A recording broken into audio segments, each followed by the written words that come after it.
Welcome to the Author to Authority podcast. And today, if you've ever wondered, first of all, if you can sell high ticket items and actually work with less people and make more money, then today's episode for you. But if you can do it without being manipulative, aggressive, feeling salesy, well, you definitely want to listen to today's episode.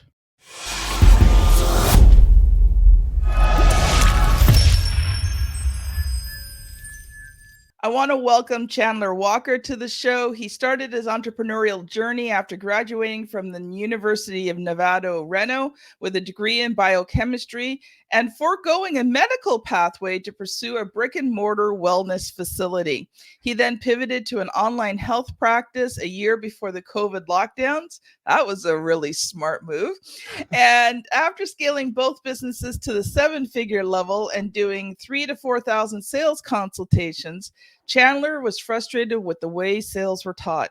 He was tired of the old school objection handling, aggressive tactics, and salesy attitude taught by most sales trainers. So he looked back at what he was doing, combed through his notes, and created Compassion Conversations. Welcome to the show, Chandler. Yeah, thanks for having me. I'm excited to talk to everybody about how you can actually sell without feeling like a sleazeball, making people feel horrible about themselves, and getting a massive amount of refund requests. Love it.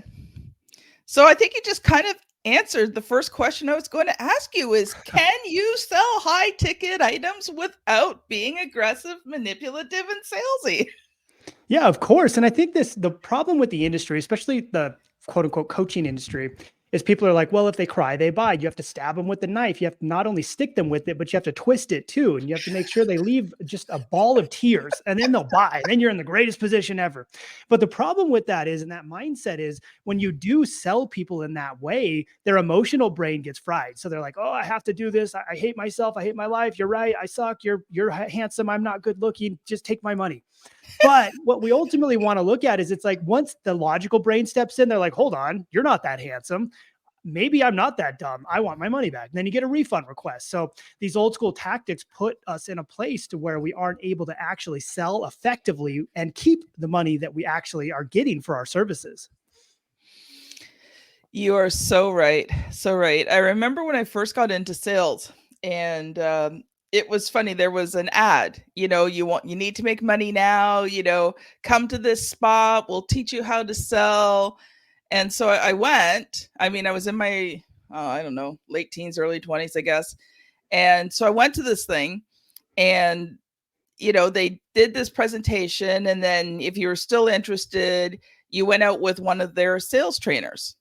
Well, all the tactics they were teaching, first of all, I didn't really believe in the product, which should have been a huge warning sign right there. But then they wanted everyone to be manipulative. They wanted them to lie. And that's not me. So I said, I'm sorry, this is not for me. And they took me to an area of Toronto, which is the biggest city in Canada, where I did not know. I mean, I knew a lot of Toronto, but I didn't know this area of Toronto. And the guy wouldn't bring me back. He left me. I had to figure out how to get home. I didn't really have any money on me. The reason I went to this thing is because I didn't really have any money. So it's not like I could take a taxi. There wasn't a lot of, buses and subways out in that part of Toronto. I don't remember how I got home. I think I hitchhiked a bit, which was probably one of the scariest experiences of my life. But after that, I was like, I don't know if I want to sell. Exactly. And yet I had this entrepreneur in me that just had to come out. And I'm so thankful that years later, I was able to work with someone who taught me how to sell in a way that was authentic to me. Yeah, and that's exactly what you want. I think the biggest problem with the industry is everybody's talking about push, push, push, push, push.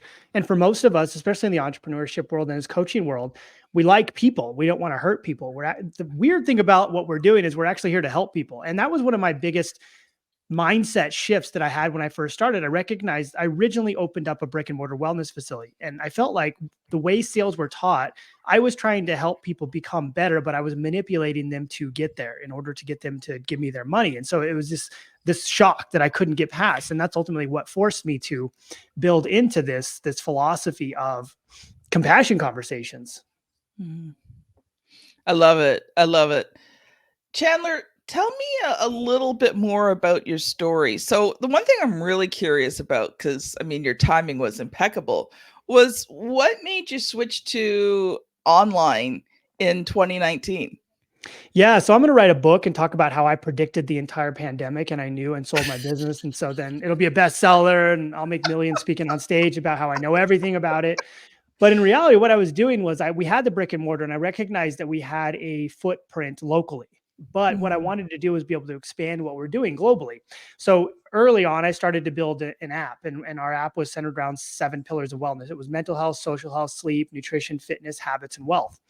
And ultimately, what I figured out how to do is take all of that, put it in the app, bring about check-ins, make sure it was holding people accountable. We had coaches who were there and available.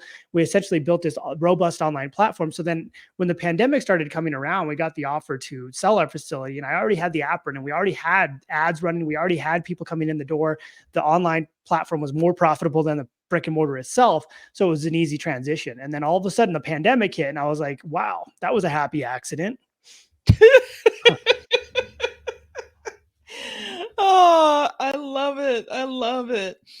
Chandler, you said in your bio that you were getting tired of the way sales were taught. So talk a little bit about that, and what led you to now teaching others how to sell through compassion conversations. Yeah. So when I was going through sales, what I was realizing was the way sales are taught is it's this horrible thing where it's manipulate people. If they cry, they buy. You have to get through objections. The call doesn't start till the objections, all this stuff. And so I was trying to get better at sales in my own facility because our facility originally was a higher ticket facility. Just for someone to come in and work with us, it was anywhere from like $1,000 to $5,000 plus. And Mhm. so we had to learn how to sell that in a wellness environment. And so as I was going through this training, it kind of frustrated me. I just thought to myself, I can't sell this way. It doesn't make sense. And in Mhm. college, I had studied biochemistry, and then I also built a friend who was a doctor in clinical psychology, or I gained a mentor. And this person taught me sort of cognitive behavior therapy, the efficacy behind cognitive behavior therapy, acceptance commitment therapy, trauma and recovery, and all of these psychotherapeutic modalities. And so once I started recognizing these modalities existed, I started recognizing that these conversational pieces and these patterns and these thought bubbles or these thought ideas could actually be transferred to a sales process. So you're no longer having a conversation about why someone should buy. You're having a conversation about the reasons why they haven't been able to be successful, the triggers that have manifested along the way, and ultimately what the real reason is that they failed. Mm. I love it. I love it. I love it. We are going to take just a very quick break. Audience, I've got a free giveaway for you that's really going to help you learn how to create not only books, but content that converts readers into clients, and will help you scale your business. One of the keys to becoming an author is hiring the right publisher. It's the difference between having a book that converts readers into clients and one that sits unused on a shelf. Check out 7 questions to ask before hiring a publisher. Get it free at authortoauthority.com/publisher. Welcome back. Chandler, I've been loving today's conversation. I want to get more into these compassion conversations. So, tell me about that. What do they look like? Why are they effective? Like, I'm going to let you loose for a bit to just share what you've prepared for us today.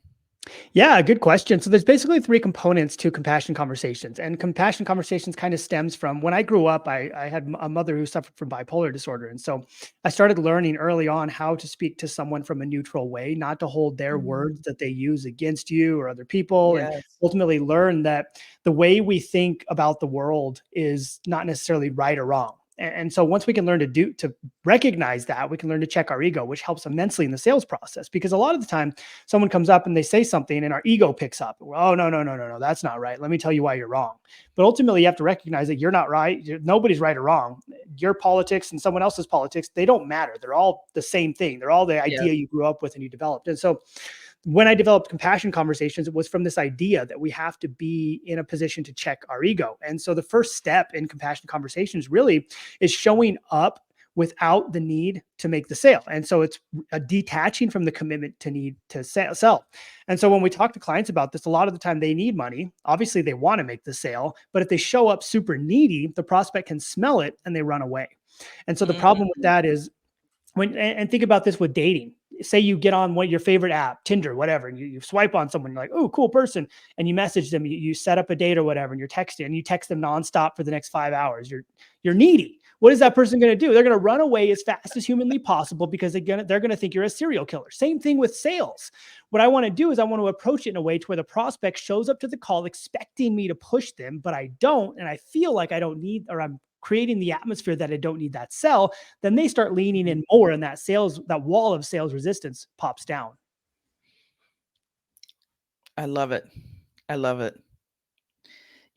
One thing you said there, and I think it's the crux of it, is the fact that you're going into this conversation not trying to sell anything.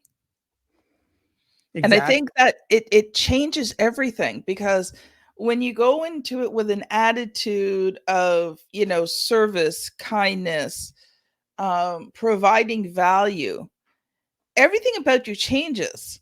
Your whole body language changes. And I think subconsciously people see that. When they see that you're relaxed, you're just having this enjoyable conversation, your attitude is, yeah, I don't care if you buy anything from me, but if you want to work with me, I'd be happy to. I think that it's attractive when people do that, because there's no pressure.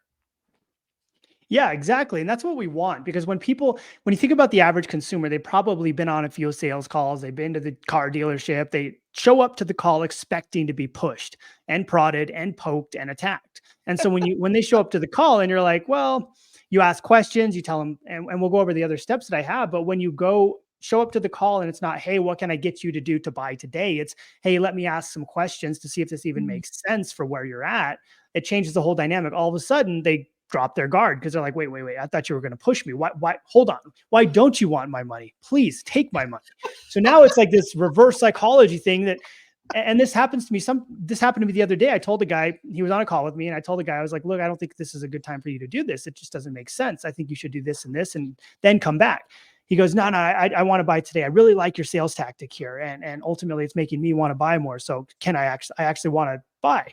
And I told him, no, this isn't a sales tactic. I'm serious. You can't buy this thing.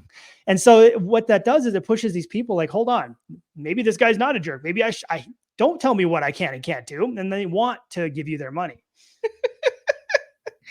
But the funny thing is when you truly do these things from the heart and you're saying no to the person, like you said, you realize this person wasn't ready yet. And from a client, customer standpoint, it's one of the best things that you can do for them sometimes is not take their money, because they're not ready. They're not going to have an enjoyable experience. They're not going to achieve the goals that they want. They're just, they're not ready. But like you said, when you do that, all of a sudden it's like, wait, I'm not good enough. I'm not ready. I'm going to show you I'm good enough. Yes, I can do it. But I think, you have to not give into that temptation, and you really do them a disservice if you take their money. Yeah, exactly. And that's how refund requests manifest. Part of the sales process is interviewing a prospect to see if they're going to be successful in your program. It's not just taking their money and hoping and praying they're going to be successful down the road at some point. And so that's what we have to recognize. You're not only just trying to sell someone your service, you're trying to interview them to see if they're going to be a good fit, to be a success in your service. And I think we forget that a lot, especially when you look at the way a lot of the gurus operate in the high ticket industry. It's not about success. It's about sell as much as humanly possible, take everybody's money, no refunds. And then hopefully at some point they'll be successful. But if they're not, just blame them. It's their fault. It's their mindset. Yeah. And no refunds. Exactly. It's your mindset. Your mindset's broken. So you need to really focus on that. It's not our program. We did nothing wrong, but you suck. And that's what we need to change about the industry too. I so agree. I so agree. Chandler, you said there was more steps to having these compassion conversations. I would love for you to go into that a bit deeper. Yeah. So the second step that we look at is recognizing that the way we communicate is really important with people. They have to feel respected, heard, and understood. And so the concept I have for this is what we call level 5 listening. And when we think about the levels of listening, level 1 is basically ignoring. Like, you're talking and I'm off over here, just I'm playing in my garage. I'm not listening to you at all. I could care less what you're saying. Number 2 is when I'm kind of pretending to listen. And so what that means is I'm sitting here, you're talking, and I'm on my phone, you're saying words, and I'm like, yeah, whatever. Yep, that's true. Yeah, okay. And then you ask a question I actually have to answer. And I go, wait, well, could you repeat that? So that's pretending to listen. And so level 3 is where I'm listening, but the only intent I have is to respond. A good example of this is like a political situation. So someone says, Democrats suck, and you're conservative, and the only thing you want to do in the history of the world is tell them, no, they don't, because of this and that and this, and you don't know anything, and you're dumb. And so that's the idea that, and unfortunately, a lot of people end up in this mindset while listening. Someone says something you don't agree with. The only thing you're doing is listening to respond and tell them that they're wrong. When in reality, nobody's wrong. Nobody cares. Everybody has their own model of the world, learn from people. But then level 4 is where you're listening and you're going back and forth, but you're still kind of in your own head. So someone says something and you're responding based off of how you feel. That's good, but it's not good enough because you're not stepping into the mindset of the other person. You can't design and interpret their model of the world. So then when we look at level 5, what level 5 listening is, it's empathetic listening. And so when someone says something, my intent is to step inside their world, to understand where that thought came from, to understand why that thought came from here, where it came from, to understand the past and how things built up to where they are today. Because then I understand the world from a deeper perspective than they even understand it. And they'll believe that I can actually help them because I'm speaking. You'll get words like, oh, I can't, how are you living in my head? How are you saying the things I'm thinking? And reality is because you said, for example, like weight loss, someone says, well, I just want to lose weight. Okay, that's cool. A lot of people want to lose weight, but tell me a little bit more about why. Like, why would that even be important? And so you're working deeper and deeper and deeper to find the ultimate solution. A lot of people in the weight loss example think it's weight loss, but it could be a pattern of overeating. It could be a pattern of emotional eating. It could be a pattern of issues that were created when they were a child from abuse. You don't know until you recognize those things. Yeah. And to sell someone weight loss or a diet when they have all these traumatic issues going on is to do them a disservice, because guess what? You're going to be diet number 74 they've tried and failed with. You know what? I couldn't agree with you more. And it's amazing what happens when you actually listen and you ask questions and you go deeper than the surface. I know sometimes in book publishing, I'm talking to people about writing their books, and they think that the book is going to be about this, but when we really start to look at it and we start to look at their client and we start to look at who's going to be reading this book, we realize that the problem isn't this, it's actually something else. And if you can deep dive on that problem in the book, you're actually going to get better results. So I just love it. I love it. Do you got some more for us there, Chandler? Yeah. Last pillar here that we look at when we're trying to sell people is what I call the art of the challenging leader. So a lot of the time in sales, there's no leadership. Sales, it's buy my thing, push, push, push. But what we really need to do is we need to build that leadership that builds a sort of mindset shift when someone's in the conversation. So when we talk about that, often let's take spouse, for example, in like the weight loss example I used a minute ago. When you look at someone, when they come on and they have a spouse, the typical sales response is bring your spouse on the call so you can both make a decision together. If you can't make a decision without your spouse, you're a horrible person, blah, blah, blah. And you make people feel horrible about it. But what you really want to think about is if this person has a spouse and they failed multiple times, who's supposed to be supportive to help them succeed in that relationship? Spouse. And so what we want to talk about is, okay, well, you said a minute ago, you have a significant other. Well, walk me through what happens when you do a new diet. Is your spouse aware? Are they oblivious? Are they bringing home Taco Bell? Like, what happens in that environment? Oh, they don't pay attention. They just do their own thing. Oh, gotcha. Well, that's a bit of a concern. And then magical moment. Why is that a concern? Well, your spouse is pretty supportive, right, of you? And would you say they're the most supportive person in your life? Well, yeah, of course.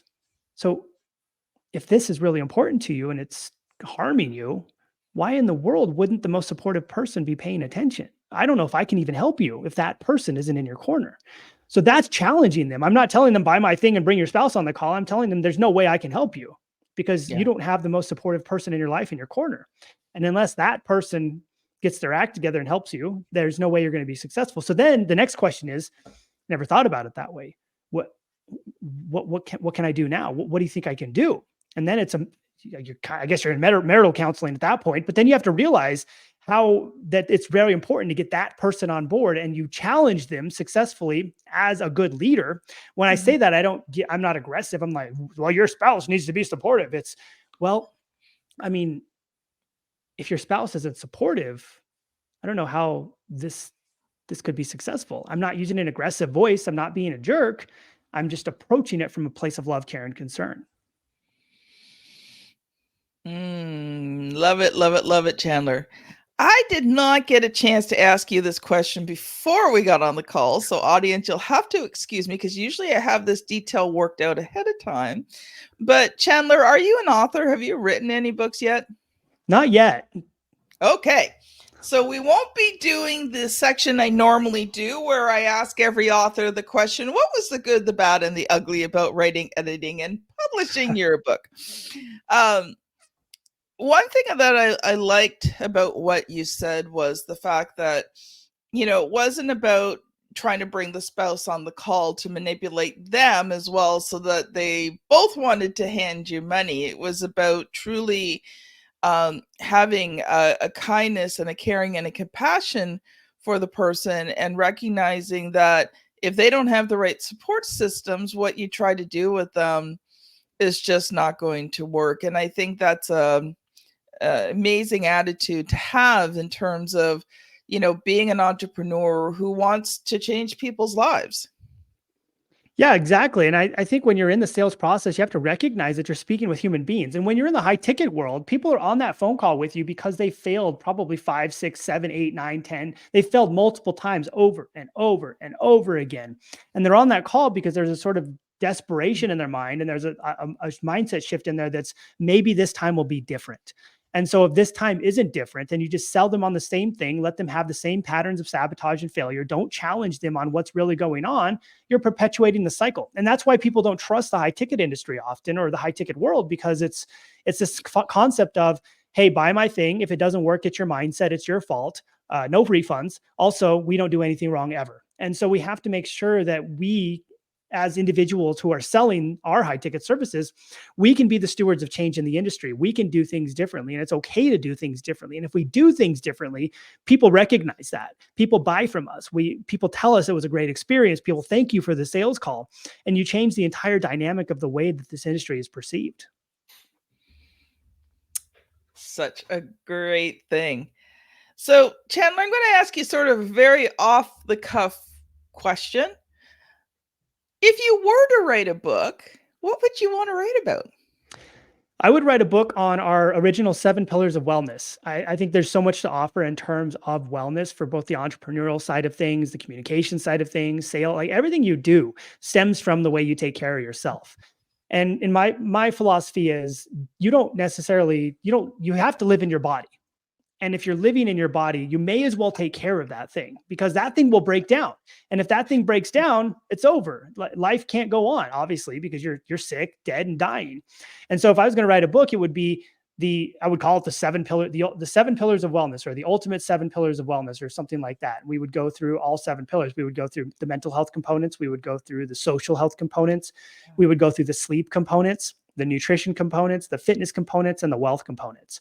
Ultimately, I think these are the most important aspects to making anybody's life actually livable and exciting and productive. I think that would be an amazing book, Chandler. I'm just excited about this conversation. It has been wonderful. Chandler, what I would love for you to do at this point is you've got a couple of minutes to give us a final thought. And if people have enjoyed today's conversation and they want to find out more about having compassion conversations, how can they connect with you? Yeah. So final thought, basically you don't have to be afraid of sales. Sales doesn't have to be a sleazy industry, and you don't have to follow the latest guru who tells you to stick people with the knife and twist it. You can be your own person. You can be your own best friend. You don't have to be your own worst enemy. Sales doesn't have to feel icky and gross. All you have to do is step into your true character and speak to people in a way that shows love, compassion, care, and concern, and show them that you're a leader worth following.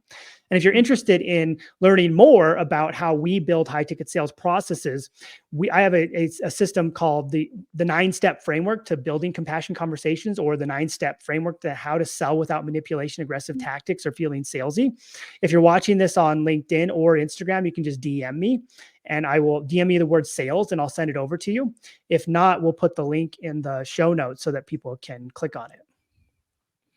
Wonderful. Love it. I think that, one of the things that I've learned is that, first of all, let's just talk about mindset for a sec, because sometimes as entrepreneurs we're afraid to sell high ticket service and products. So I've loved today's conversation because I think that you've given truly a genuine, authentic way for people to sell high ticket products and services that make a difference in people's lives. And I think it's an encouragement to every entrepreneur that they can, and not feel like they're ripping people off. So if you've been listening today and you've enjoyed today's conversation, I highly recommend that you go back to episode 366. So it's going to be a long hike, almost 100 episodes back. But how to shorten the high ticket sales cycle with Craig Andrews. Now, if you're on YouTube and watching it, you'll see the thumbnail here somewhere. I get my daughter to work on this, so I'm never quite sure where she places the thumbnail, but it'll be on the screen here somewhere. And if you're on your podcast app, you're going to have to scan back a bit, but I promise you that episode will help continue the conversation from today. Thank you so much, audience, for listening. It's been an amazing episode, and we will see you on the very next one. Bye now.